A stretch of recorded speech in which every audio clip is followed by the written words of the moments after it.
In a slam, মানে ব্যক্তিটি কোথায় বসবাস করে? বস্তিতে। দ্য ম্যান ইজ সো পোর, যে ব্যক্তিটি বস্তিতে বসবাস করে সে খুব গরিব। এখন এই সো এর একটা রুলস আছে, যদি সো এর পরে কোনো ওয়ার্ড থাকে তাহলে সেকেন্ড অংশ আমরা কমপ্লিট করব দ্যাট দ্বারা, ঠিক আছে? সো এর পরে যদি কোনো ওয়ার্ড থাকে তার সেকেন্ড অংশ কমপ্লিট হবে দ্যাট দ্বারা। দ্যাট এর পরে আমরা কি করব? সাবজেক্ট প্লাস ক্যান নট অথবা কুড নট ব্যবহার করব, কান্ট অথবা কুডেন্ট। যদি ভার্বটা প্রেজেন্ট হয় তাহলে কান্ট, আর যদি পাস্টে হয় তাহলে কুডেন্ট।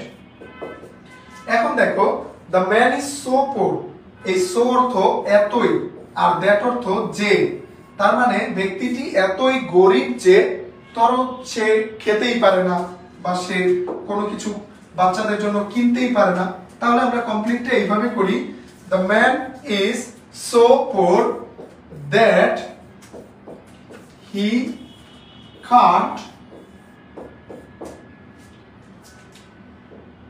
can't eat properly, ব্যক্তিটি এতই গরিব যে সে ঠিকমতো খেতে পারে না। ঠিক আছে, এখানে আমি ক্যান্ট কেন ব্যবহার করলাম? কারণ আমার এই যে ভার্ব এটা প্রেজেন্টে আছে, এটা যদি পাস্টে হয় তাহলে তুমি কুডেন্ট ব্যবহার করবে। তো আশা করি কিভাবে আমরা থার্ড রুলসটা কমপ্লিট করলাম সেটা তোমরা বুঝতে পেরেছো।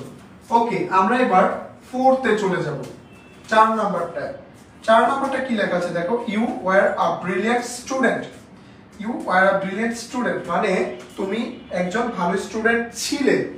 If you study properly. Now the main one, if. বাবা, ইফ এর ব্যবহার হয় না কমপ্লিটিং সেন্টেন্সে, এরকম কোন বোর্ড কোশ্চেন তুমি দেখাইতে পারবা না। অর্থাৎ প্রায় 99% বোর্ড কোশ্চেনে ইফ দিয়ে একটা সেন্টেন্স দিবেই। সো ইফ এর 3টা কন্ডিশন আছে, এটা তোমার খুব ভালো করে জানতে হবে। ইফ এর 3টা কন্ডিশন আমরা জানার চেষ্টা করব। চলো, ইফ যুক্ত সেন্টেন্সের প্রথম অংশ যদি প্রেজেন্ট ইনডিফিনিট হয় তাহলে পরের অংশটা আমরা কমপ্লিট করব সাবজেক্ট প্লাস ক্যান অথবা will plus V1 plus object দ্বারা। আবারও বলি, ইফ এর প্রথম অংশ যদি প্রেজেন্ট ইনডিফিনিট হয় তাহলে পরের অংশ আমরা কমপ্লিট করব সাবজেক্ট প্লাস ক্যান অথবা will plus V1 plus object দ্বারা। লিখে নাও, ইফ এর প্রথম অংশ যদি পাস্ট ইনডিফিনিট হয় তাহলে আমরা সেকেন্ড অংশ কমপ্লিট করব সাবজেক্ট প্লাস উড অথবা could plus V1 plus object. আবারও বলি, পাস্ট ইনডিফিনিট হলে সাবজেক্ট প্লাস উড অথবা could plus V1 plus object. আর যদি ইফ এর প্রথম অংশ পাস্ট পারফেক্ট হয় তাহলে subject plus would have, could have, might have plus V3 plus object.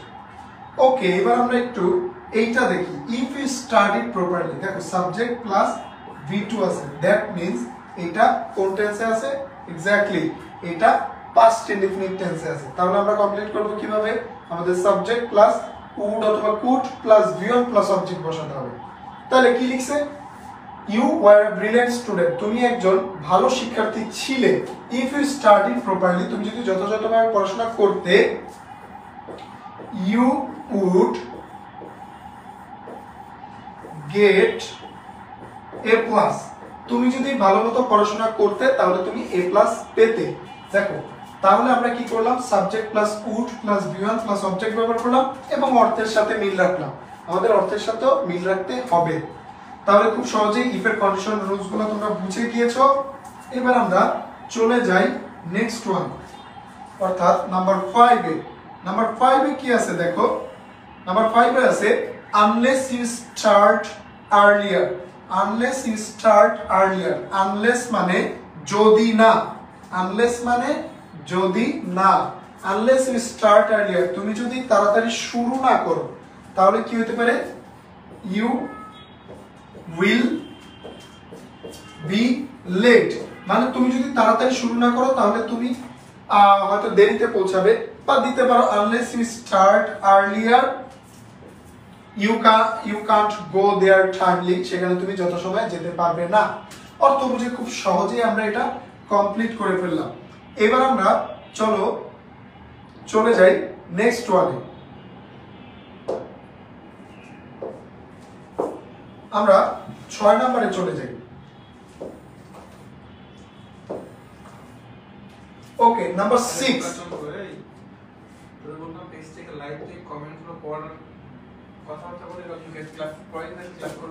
Number 6 দেখি, নাম্বার 6 এ আমরা স্টুডেন্টের নামটা বলবে, কে কি কমেন্ট করতেছে রিপ্লাই করবে। নাম্বার 6 এ আমরা চেষ্টা করব শেখার হেডের রুলসটা। তার আগে আমি একটু দেখি যে আমাদের সাথে কে কে জয়েন করেছে। আমরা দেখছি আমাদের সাথে জয়েন করেছে কি সোহেব আছে, ঈশিতা আইরিন। ঈশিতা আইরিন আমাকে লিখেছে share done, thank you very much Ishita. এবং তুমি পুরো ক্লাসটা করবে, আশা করি তুমি অনেক কিছু শিখতে পারবে। আছে সৃজন অর্ণব, সে বলেছে টিপসও দেন। আমি টিপস দিচ্ছি, তুমি খাতা কলম নিয়ে বসে যাও যাতে করে তুমি খুব সহজেই টিপসগুলো নোট করতে পারো। মিজানুর রহমান লিখেছেন আপনি অনেক ভালো করেন, thank you very much Mizanur Rahman, তোমাকে ধন্যবাদ। এবং বাকি যারা জয়েন করেছো তাদের নাম আমরা আস্তে আস্তে একে একে বলবো, সবাই অ্যাক্টিভ থাকবে। আমরা চলে যাই নাম্বার 6 এ। নাম্বার 6 এ কি আছে দেখো, had I been a rich man.